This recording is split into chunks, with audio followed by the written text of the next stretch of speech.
ওম আসসালামু আলাইকুম। এখন পাক হবে চিংড়ি মাছ আর মূলা শাক। এই যে মূলা শাক ভাপাইতে আসছি আর চিংড়ি মাছ পাকাবো, যে মশলা বানাইতে আসছি। এখন চিংড়ি মাছের মশলা বানাবো। এই টমেটো দিলাম, ধনিয়া কাটিয়ে রাখছি,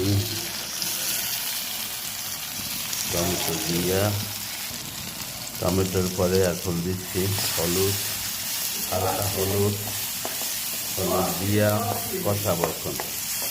এখন কষাইতে আছে সুন্দর কষাইয়া, কষানোর পরে এখন সুন্দর করে কষাবো। কষার পরে চিংড়ি মাছ দেবো, চিংড়ি মাছ দিয়া ইনশাল্লাহ তারপরে একটু গুনবো।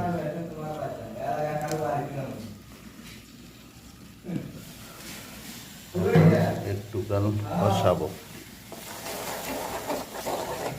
হালকা একটু নুন দিয়ে দিচ্ছি, হালকা নুন দিলাম। হলুদ মরিচটা কষাইতে হবে। পাকটা দেখে আমরা বাংলাদেশে কীভাবে পাকাই, কীভাবে খাই। কাজের পরে ডিউটি শুরু হয়, পাক শেষ পরে আবার ডিউটির জন্য রেডি হওয়া লাগে। এটা হলো সৌদি আরবের নিয়ম।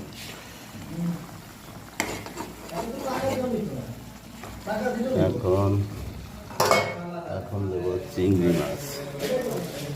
এই চিংড়ি মাছ দেওয়া হইল, চিংড়ি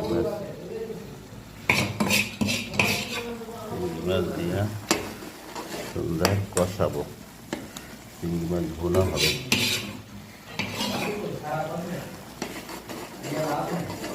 চিংড়ি মাছ ভুনা হবে।